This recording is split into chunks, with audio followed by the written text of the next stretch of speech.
David Bohm's perspective, Wholeness, from my book, The Search for Being. The human heart aches for wholeness.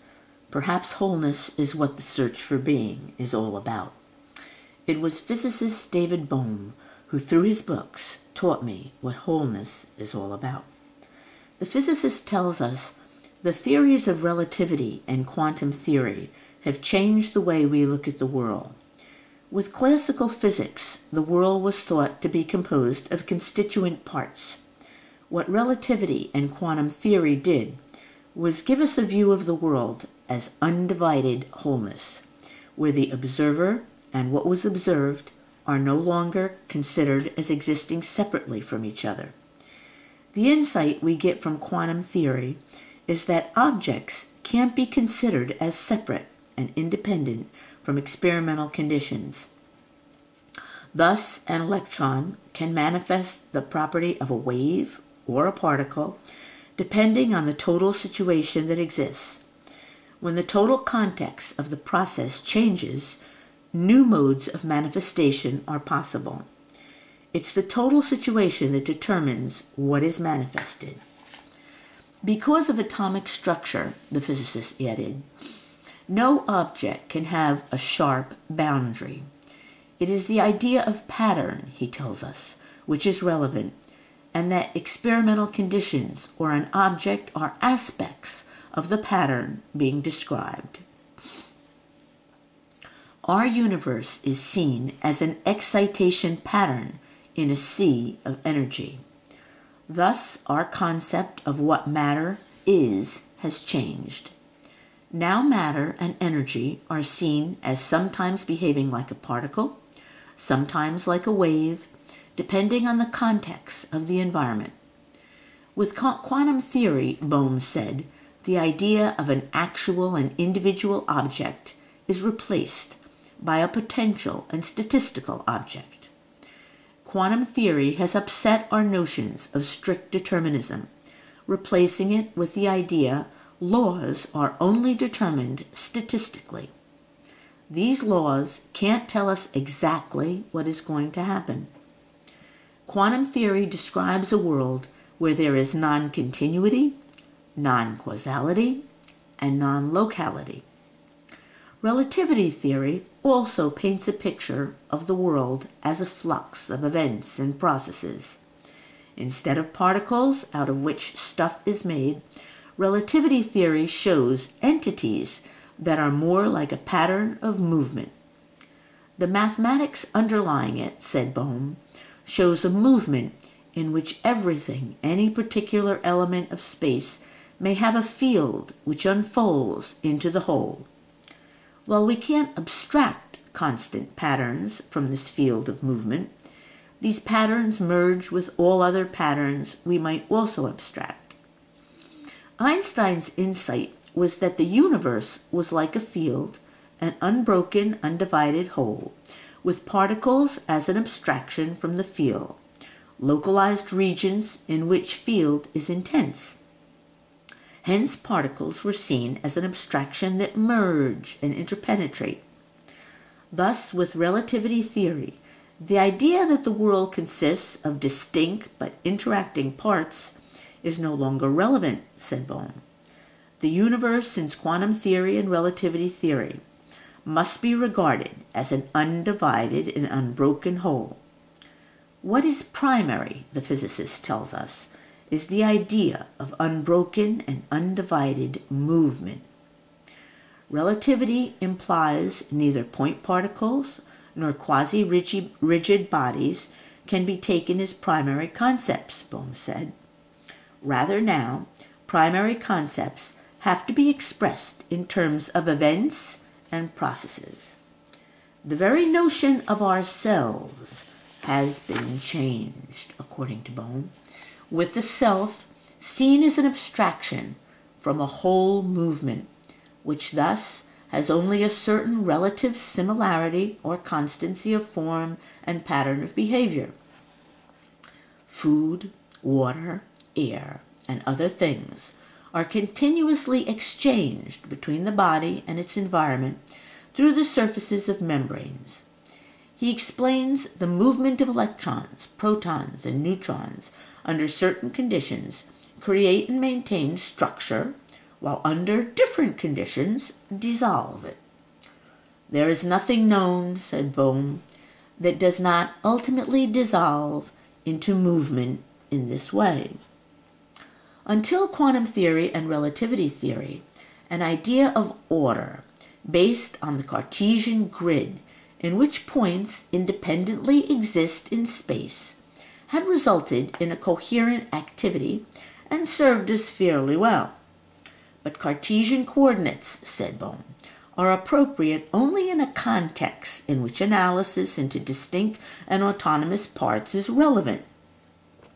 This order is a certain aspect of our sense perception and experience, but quantum theory and relativity theory suggest it is a suborder of another order which enfolds it.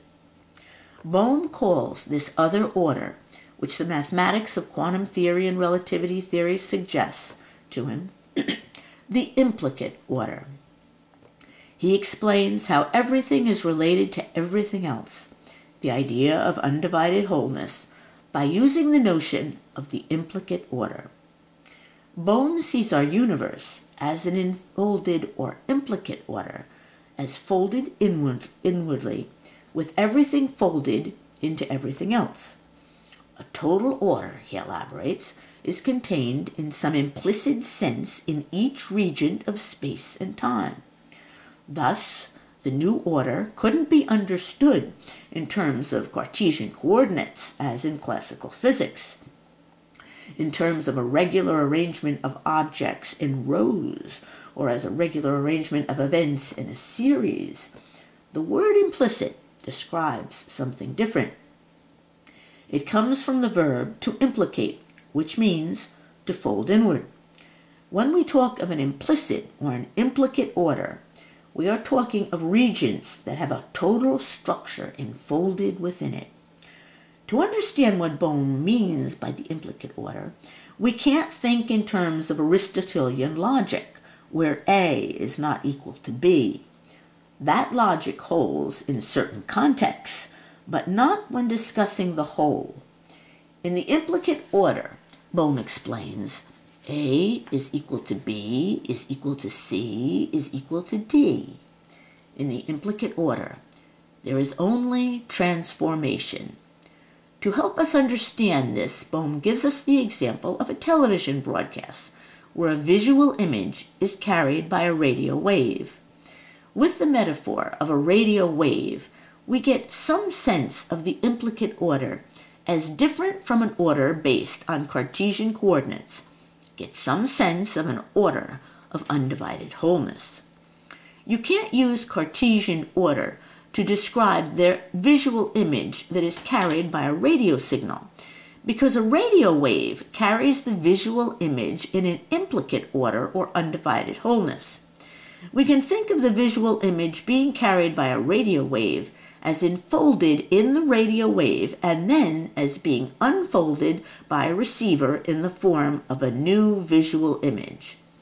In the radio wave, the context or meaning that is enfolded or carried is primarily an order and a measure permitting the development of a structure, says Bohm. That structure with a radio wave could be verbal communication or a visual image. The order of the whole is what is transmitted in the signal that modulates a radio wave. Such an order and measure can be enfolded and carried not only in electromagnetic waves, but also in other ways, by electronic beam, sound, and other countless forms of movement. Bohm said. Bohm uses the word holy movement to describe the undivided wholeness being carried. What the holy movement is, said Bohm, is unspecifiable.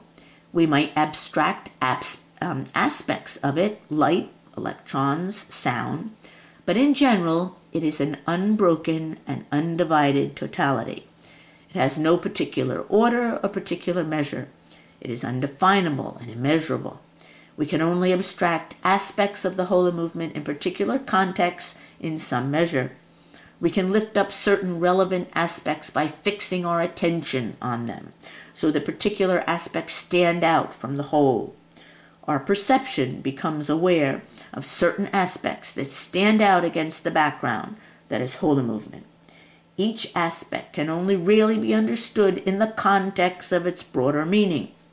What we become aware of, says Bohm, is a kind of intersection between two orders, the order of some whole movement, the implicate order, and the order of movement of the aspect that we make relevant by attending to it, which Bohm calls the explicate order. One is reminded here of Buber's saying, I, thou, or being happens in the between. The implicate order of what is enfolded in undivided wholeness cannot be analyzed into separate and autonomous parts, cannot be described in terms of our Cartesian grid. It can only be unfolded by focusing our attention on some aspect of it. Thus, in the radio signal, the total structure of the verbal communication and visual image is present, the implicate order, not in an ordered and measured arrangement that exists as separate aspects, but as a whole implicate order or order of movement. In the implicate order, everything is thus internally related to everything else. Everything contains everything, and only when unfolded, in this case by a receiver, are things separated out. The new verbal communication and the visual image that is unfolded does not exist autonomously or separate from the implicate order of the radio signal from which it came. We cannot talk of things that are separate and autonomous. Rather, in the implicate order in the radio signal, everything implicates everything. In any moment, the whole implicate order is there. Bohm emphasizes the total order is contained in some implicit sense in each region of space and time. What Bohm is saying is every aspect of our world comes out of a more comprehensive implicate order in which all aspects ultimately merge in an undefinable and immeasurable whole movement. The idea Bohm is getting across is of a world that is one. He is challenging us to think in new ways with his new idea of the implicate order, saying it is the implicate order that is primary, not the explicate order, not the separate things of sense perception that unfold from the implicate order, which we have taken as primary. In the whole movement, every part enfolds every other part, and each part can emerge from the other as a relatively independent, autonomous, and stable subwhole. Recent development in physics point to the mental as well as the physical as different aspects of one reality. Nothing is really a law unto itself, said Bohm. It might exhibit a relative and limited degree of autonomy under certain conditions and in certain degrees of approximation. However, this relative autonomy is always further limited by the law of the whole. Any aspect of the whole we study is ultimately related to others. We may think at first has no bearing on what we are attending to that interests us. But although the parts may exist autonomously in the explicate order, the unfolded order, they can only really be understood as parts of a greater whole, the implicate order. What our fragmentary worldviews lack is this idea of wholeness as the primary reality, believes Bohm. The notion of wholeness means every part is dependent on every other part. The Buddhists call it dependent arising. We can divide things up when it is useful for us, but division into parts is always abstracted, lifted from the whole. The whole is the concrete reality. Bohm contends we can apply the idea of the whole movement to a range of our problems. It can show us how to approach ourselves as well as our world, because thought and language and feeling and action and consciousness all form an implicate order. For example, Every aspect of our mind unfolds into every other aspect of the mind transforms into another. Each aspect of our mind has enfolded in it the other, which can unfold from it. Our mind is an unbroken whole, with everything enfolded in everything else, not separate elements, not separate functions, but a whole, an unbroken movement. Thoughts, perceptions, feelings, urges, actions. Bohm stresses are one whole movement, each aspect arising mechanically out of the other. So feelings, actions, and urges, for instance, can arise from thought, or thought, actions, and urges can arise from feelings, or thought, feelings, and urges can arise from action, or thought, feeling, and actions can arise from urges. It's all one movement. He gives the example of the thought, these people are inferior. When we think these people are inferior, we see them as inferior. We treat them as inferior. We have negative feelings about them. Feelings, actions, and urges are a function of our thought. You can see this in yourself. The next time you think something, watch the feelings that arise from that thought. Become aware of the thought behind your actions. The next time you feel something, become aware of the thought that arises from that feeling. Become aware of the actions that flow from that. The next time you do something, become aware of the thoughts that arise from your actions. Become aware of the feelings that flow from that. It's all one flowing movement. It's automatic. It's mechanical. There are no separate elements. Only what we are attending to. All there really is this constant stream of transformation. Our creative intelligence can help us to see this. It operates in dialogue with ourselves or others. The problem is, our thought is mechanical, automatic. It operates like a reflex, one thought automatically unfolding another. Our thought, our presuppositions, can be a barrier to the free flow of stream, of flux. Each perspective in my book is of the nature of fixed thought, each a construction, an abstraction, lifted out of holy movement, of the whole. Thought, each perspective, can capture enough of the holy movement to guide our action. But partiality works only part of the time, under certain conditions, in certain contexts. We can never have a complete idea of reality, of stream, of holy movement, of the whole, contends Bohm. We can never achieve truth, but only try to move in that direction. Stream can't be captured in a fixed concept.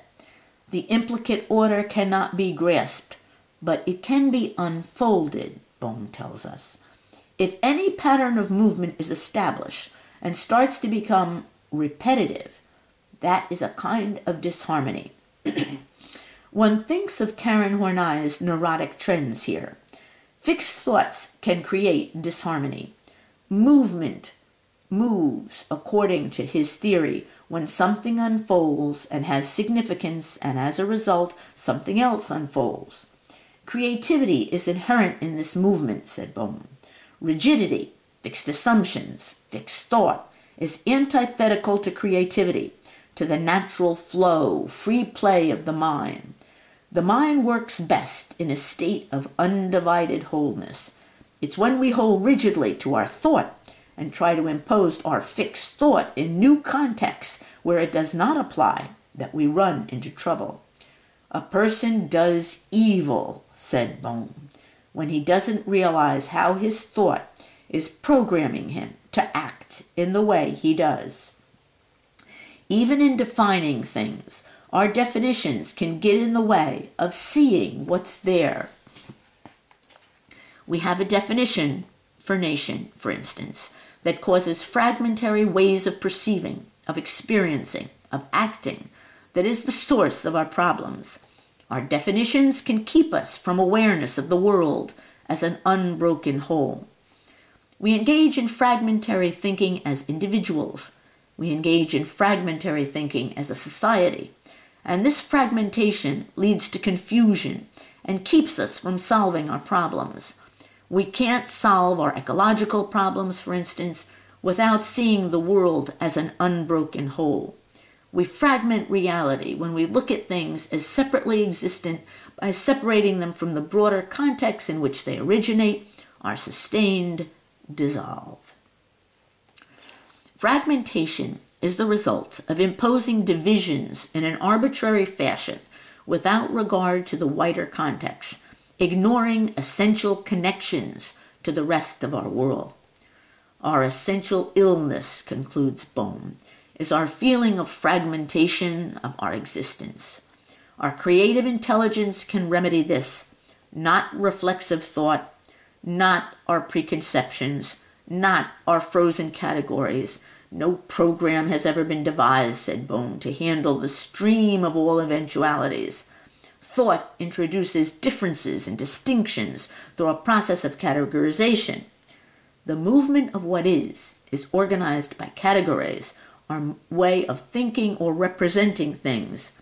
One thinks of what Lowell had to say about the importance of organization here. Thus, thinking in distinctions are a way of looking, guiding perception. It doesn't mean substances and entities actually exist separately. Rather, this is how we think about them. Things stand out in perception because of thought. Yet there are no dividing lines in reality, no consistent, independent entities. It was the philosopher Kant who first pointed out how our experience is shaped by our categories of thought, how we see the world through our categories of thought.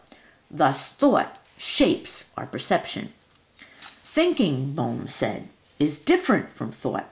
Thinking is a movement or activity of the bodily self, the body as information, the body as meaning. It involves electrical and chemical and muscular changes. Fixed thought doesn't belong to any particular person or place or time or group of people. Your thought is partly a product of your culture, your family, your environment, the past, the thought of countless dead. Bohm compared thought to a program on a computer. Your thought is the program that determines what you feel, what you do. Hence, we need to pay attention to it to see how it unfolds feelings, unfolds actions. We need to see if it is correct, if it is consistent on the mark. When we look at our thought as a program, we can begin to change our lives. It's only when we become aware of these programs that they begin to change. That fixed thought changes. What Bohm is asking us to do is to become aware of thought as a way of looking rather than as a true copy of reality. We need to begin to see our worldviews as perspectives that fit reality in a limited way. Our theories, our perspectives, our ways of looking can be clear and fruitful in some domains and unclear and unfruitful in others. They give us a way to look at our world, not knowledge of it. Our worldviews need to change when we learn and observe, when what we learn and observe calls for change. To limit our worldviews by regarding them as absolute truth or as stages of a steady approach to such truth evidently interferes with their proper function, for this tends to prevent the consideration of fundamentally different notions that may be needed to fit new observations and experiences, said Bohm. Our worldviews only organize an ever-changing knowledge and experience in coherent ways. Knowledge from experience makes up the core of our reactive thought, our habitual reactions that constitute the fixed features of our mind or our perception. Reactive, automatic, fixed thought isn't all bad.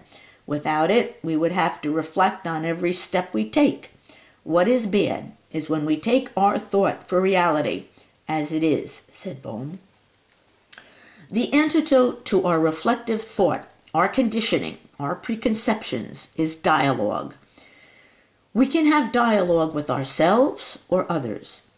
In dialogue, no point of view can be allowed to escape scrutiny. No point of view can be dismissed out of hand. Dialogue gives us a way to look at our thoughts. Others can help us to do that as we help them to look at their thoughts. We engage in dialogue when a spirit of goodwill and friendship prevails. It is incompatible, said Bohm, with competitiveness, aggressiveness, or contentiousness. Dialogue can exist in an atmosphere where we struggle to have our ideas dominate. In dialogue, people suspend their thoughts, their preconceptions, and think together. Thought can get stuck. Thinking anew can get it moving again.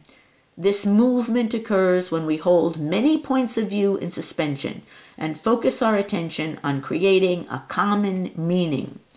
To create a common meaning, we must listen. Really listening is the first step in working through our problems, said Bohm. What is key is to look at the similarities and differences between perspectives or points of view. How are they similar? How are they different? We need to try to understand what the other person means and be willing to change our point of view when creative intelligence dictates.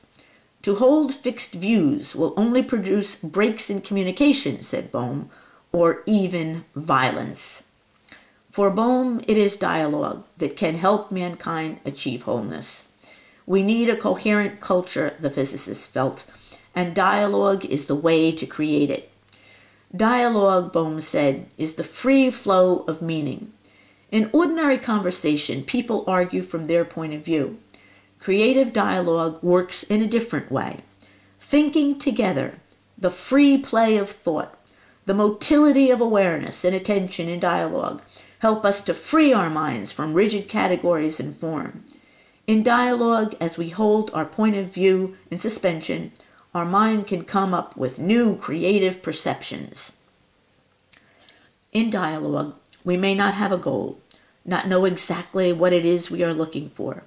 One comes to new hypotheses and ideas through a kind of creative play, where we play around with ideas, together realizing the dialogue may or may not lead to new insights. Freedom is what is pivotal here. Free and open perception is what is required. A scientific attitude is what is called for, where we look at the facts in an unbiased way, regardless of whether what we see gives us pleasure or security. Once new insights are born, we need to unfold their implications. New concepts, new ideas unfold in a process of looking at the similarities and differences in things. Normally, with fixed thought, we think A is not B. A is separate from B. But with the creative perception that happens in dialogue with ourselves or others, we see connections, perceive an equivalence between different experiences. At first, perhaps non-verbally, Stern would speak of a feeling of tendency here. At first, we may not have the words to express the connection we perceive. We may not be able to communicate how A and B are similar. Then, in a flash of insight, we see it. For instance, once scientists saw matter as having a particle nature. Later it was maintained, no, it had a wave nature.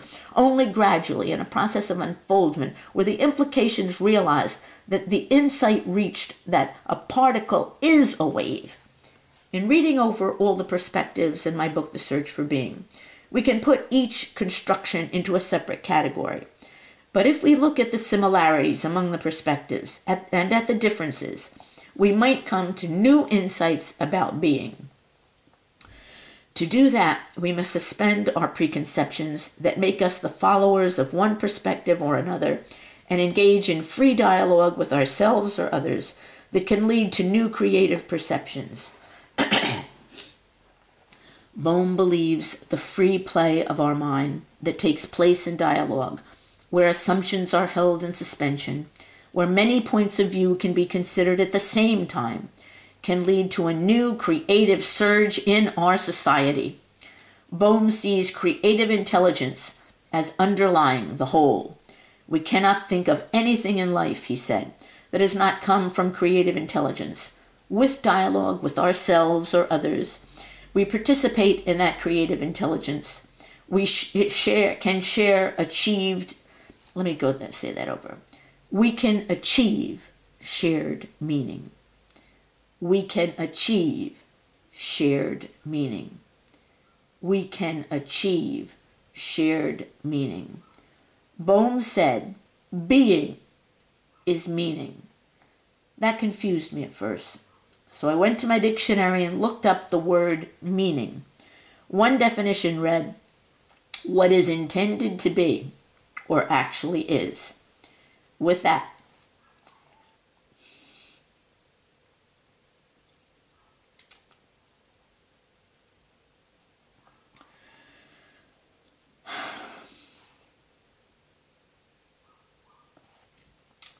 my search for being ended.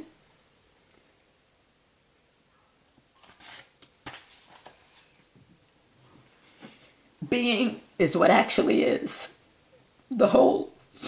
This constant movement of folding and unfolding. The implicate order. Our perspectives are abstractions of it. What can be unfolded in the explicate order. Dialogue with myself, with others, with otherness, happens at the intersection of two orders in the between, and can lead to a new creative perception. It did. I know who I am now. I understand my world.